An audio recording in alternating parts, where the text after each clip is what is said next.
Olá!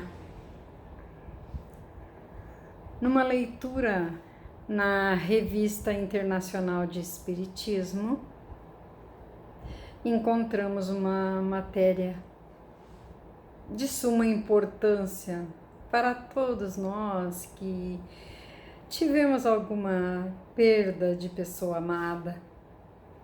E nós entramos em contato com o autor dessa matéria, nosso querido irmão Fábio Alessio Romano Dionise. E este nos autorizou que compartilhássemos com todos vocês, queridos irmãos, para um consolo e esclarecimento à luz da doutrina espírita. Ele nos autorizou que fizéssemos esse vídeo e aqui está. Vamos fazer a leitura e espero que sejamos compreendidos a fim de que possamos sempre nos auxiliar, porque essa doutrina, graças a Deus, nos consola, esclarecendo, retirando o véu dos nossos olhos. Obrigada, querido irmão Fábio.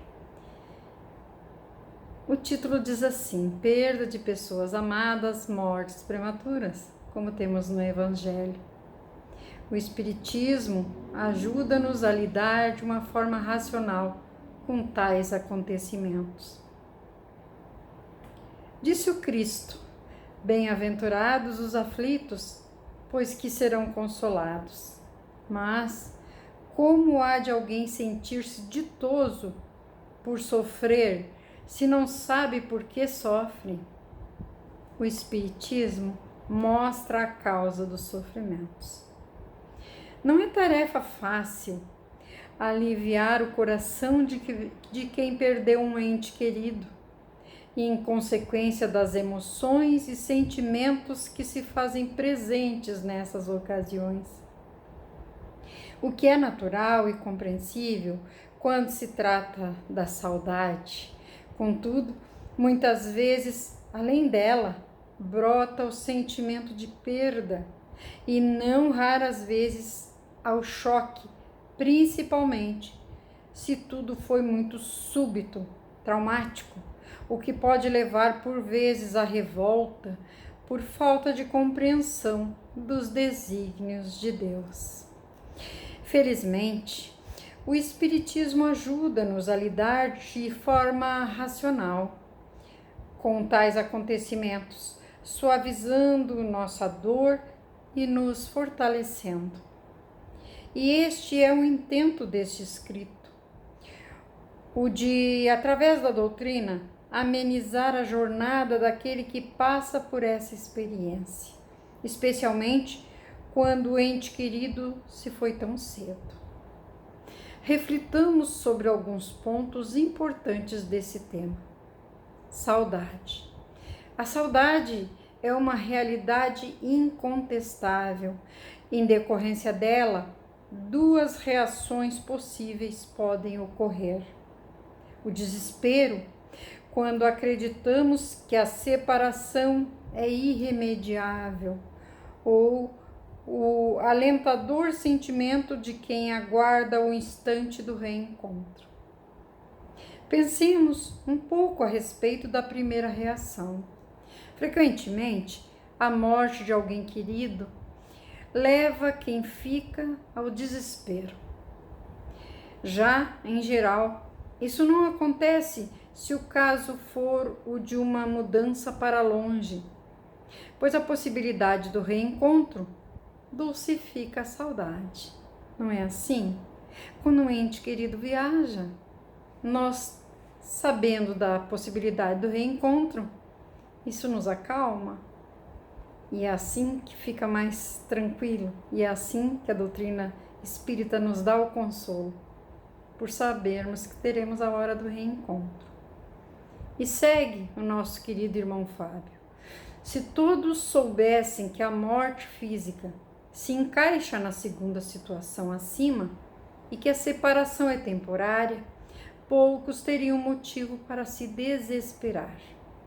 É o que nos ensina o Espiritismo e vai mais longe, pois também demonstra que o espírito é imortal e comprova a existência do mundo espiritual, nossa verdadeira casa, para onde todos retornam e se reencontram mais cedo ou mais tarde, dependendo do comportamento que cada um deu vazão aqui na matéria densa. Apego. Infelizmente, precisamos admitir o fato de que ainda somos possessivos. Apegamo-nos a coisas, pessoas, crenças, valores, etc. Mesmo quando já conscientes de que nosso mundo, exterior e interior, é dinâmico, mutável e adaptável ao progresso a que todas as pessoas e coisas estão submetidas por ordem natural dos fatos e por determinação de Deus. Isso é atávico, pois é resultado dos instintos construídos nas primeiras épocas da nossa existência. No início de nossa jornada, os instintos de sobrevivência, da posse, etc., foram particularmente importantes e indispensáveis para que pudéssemos superar as dificuldades dos mundos em que vivíamos. Por um lado, se eles são necessários para a nossa sobrevivência e para garantir a satisfação de nossas necessidades básicas, por outro, tornam-nos possessivos e apegados às coisas e pessoas, principalmente quando fazem parte da esfera de nossos interesses. Aqui também, o Espiritismo pode nos ajudar uma vez mais, pois nos instrui que, pelo princípio da pluralidade das existências, a nossa família não está circunscrita ao atual núcleo familiar. Somos imortais e destinados a amar a tudo e a todos indistintamente. A separação é, na verdade, um exercício de desapego, uma ferramenta divina necessária à nossa evolução. No nascimento, somos obrigados a nos despegar da vida do mundo espiritual. E com a morte física, aprendemos gradativamente a renunciar ao mundo material. E assim sucessivamente. Ora estamos aqui, né, meus irmãos? Ora estamos lá, na nossa verdadeira morada. Egoísmo. Esse é um aspecto de nossa individualidade de que poucas vezes nos damos conta. Diga-se de passagem que o apego, em essência, é fruto do egoísmo. Preferimos ter por perto a quem se ama, mesmo que isso signifique sofrimento para a pessoa amada. Não fazemos isso com quem está no leito de morte? Emitimos pensamentos com o desejo de que não se vá.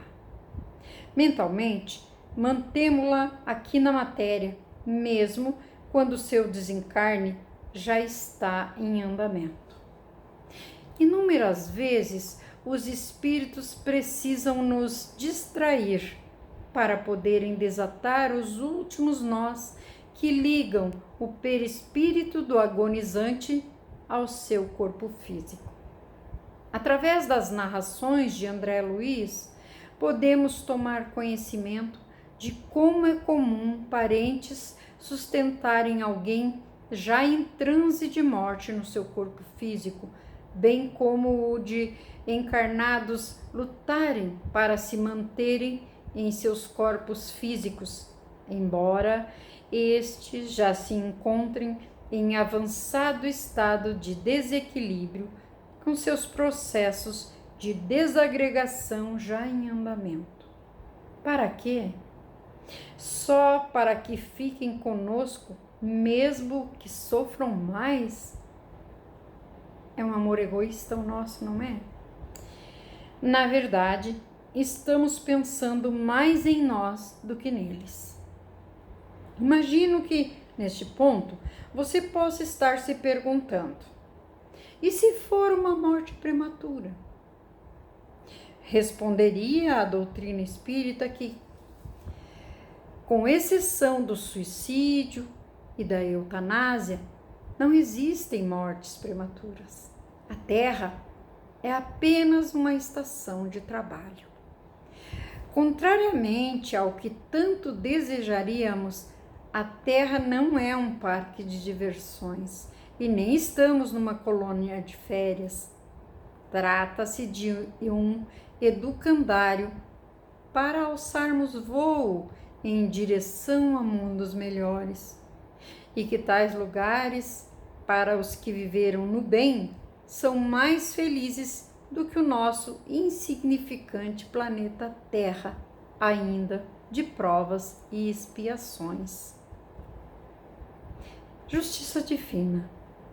Para aqueles que desconhecem os atributos divinos e suas leis, é até compreensível que se possa alimentar uma dúvida quanto à justiça divina, o que leva não raro ao desespero e daí à revolta é um passo.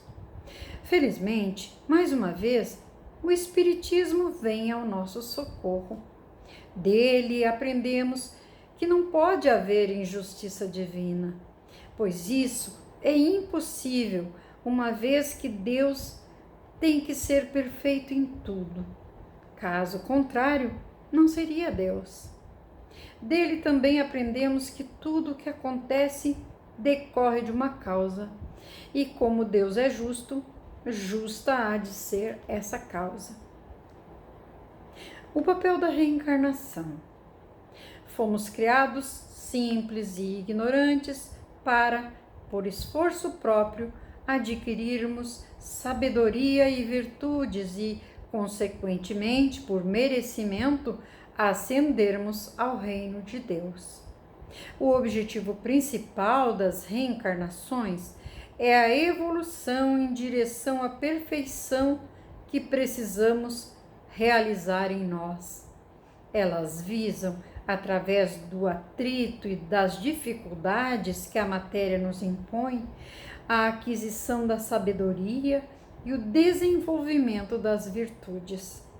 Diferentemente do mundo espiritual, aqui precisamos garantir a sobrevivência do nosso corpo biológico e somos compelidos a conviver com espíritos em escala evolutiva distinta da nossa.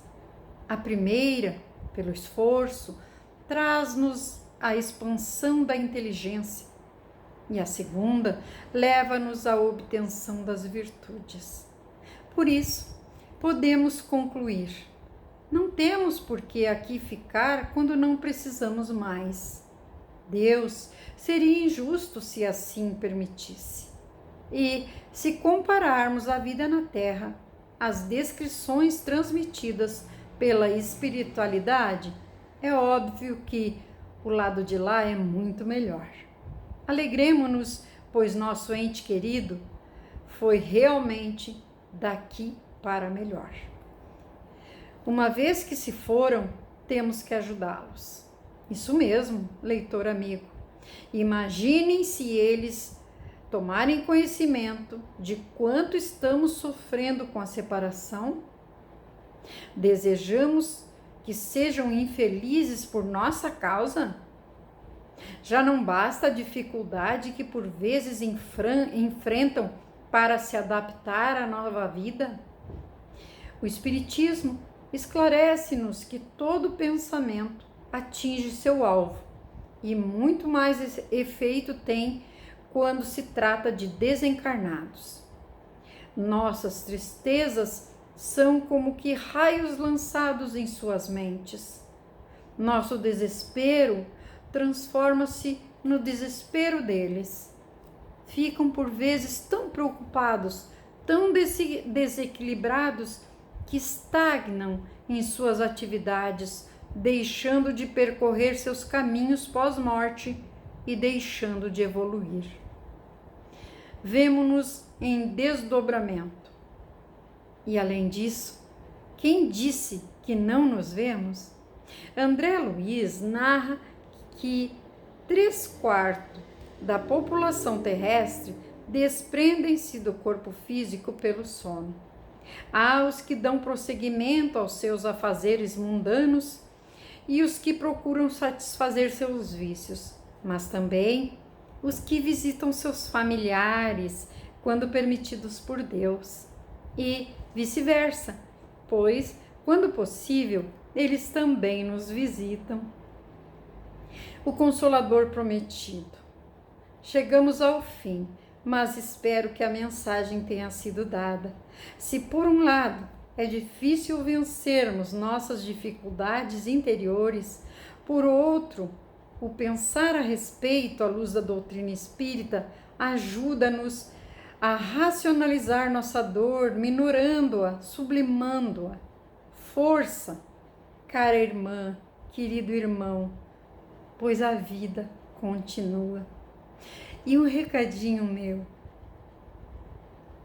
Vamos observar, porque os nossos amores também deixam recadinhos para nós, deixam presentinhos, seja numa palavra que alguém diz, seja numa roupa, muitas vezes uma flor, uma borboleta. Vamos observar mais e ver que eles nos acompanham também a caminhada e direcionar a eles os nossos pensamentos de amor, a lembrança dos bons momentos que vivenciamos com eles. Um beijo no coração ferido de cada um.